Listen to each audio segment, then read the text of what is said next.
Audie Murphy, the most decorated man of World War II, who went on to become a movie star, was found dead this afternoon in the wreckage of a light plane in the hills of Virginia. I am Audie Murphy, the sister of Audie Murphy, the most decorated hero of World War II.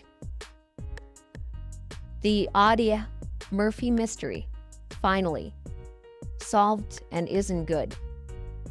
In 1901, the entire United States was shocked by the news. Audie Murphy, the hero of World War II, and a renowned movie star, perished in a private plane crash. His death was not just a great loss, but also a haunting wound on the minds of millions of Americans. After decades of investigation, researchers uncovered the mystery behind Audie Murphy's death, and they were astounded by what they discovered.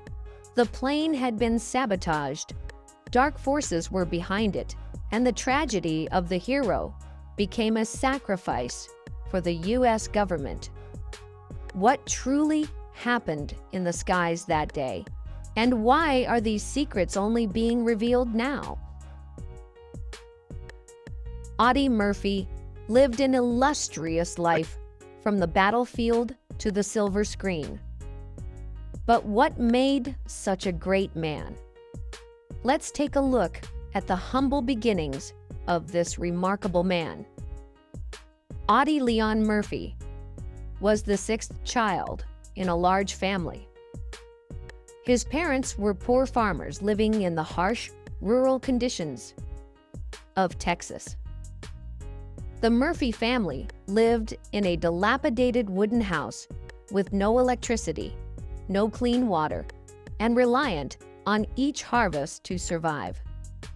From an early age, Audie had to face hunger and responsibilities beyond his years.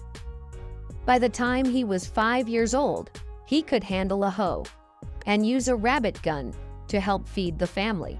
Tragedy struck when his father left the family when Audie was just 15.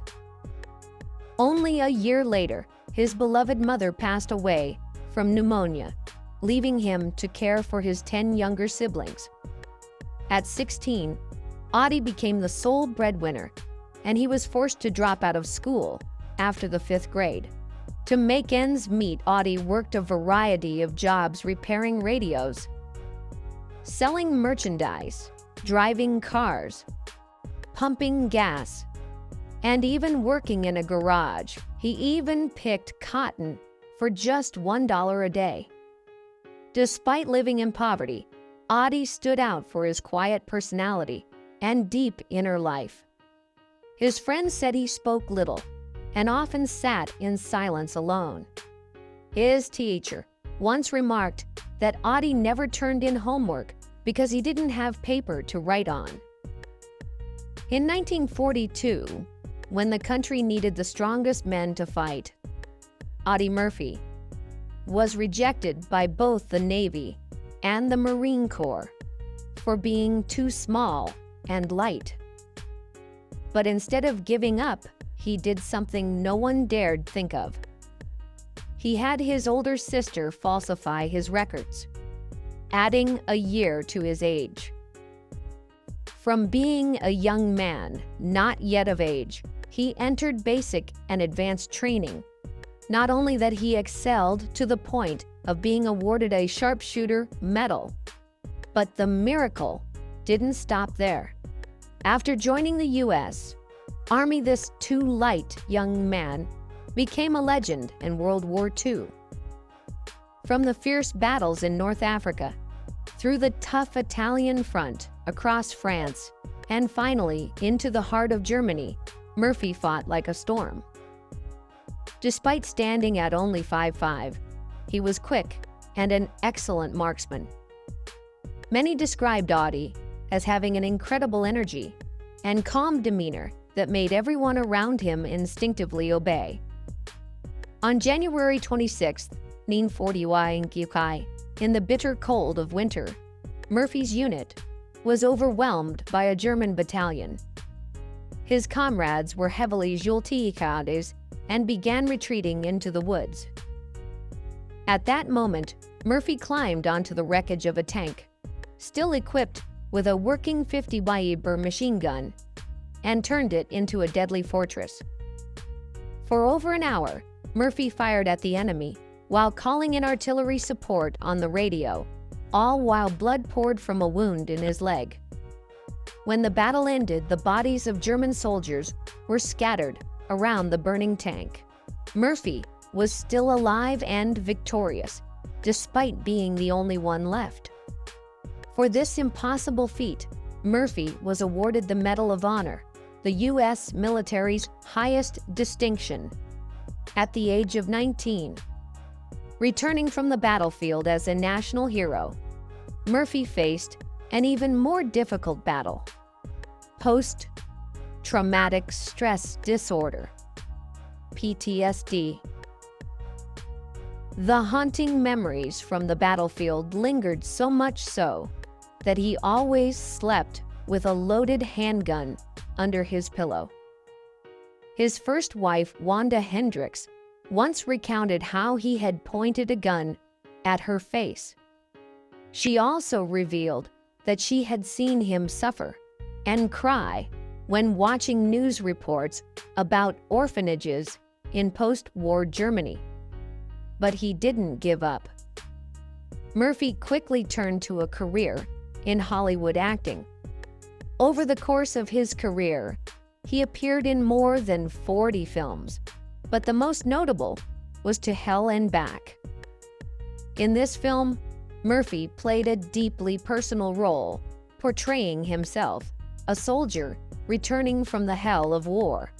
The film became a box office phenomenon, not only due to its haunting story, but because of the powerful connection between the real man and the character on screen.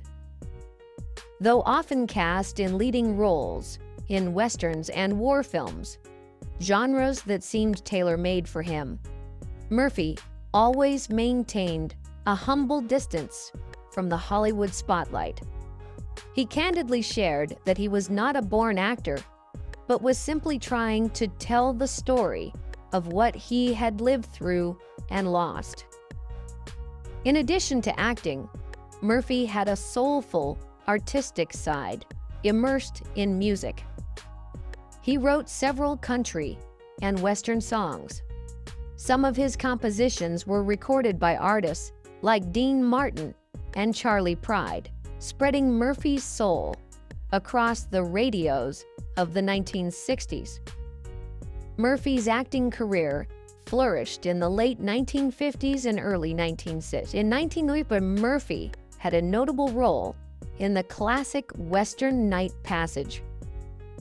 This was his opportunity to share the screen with two legends, James Stewart and Dan Duryea. 2 years later, Murphy made his mark in 3 more westerns.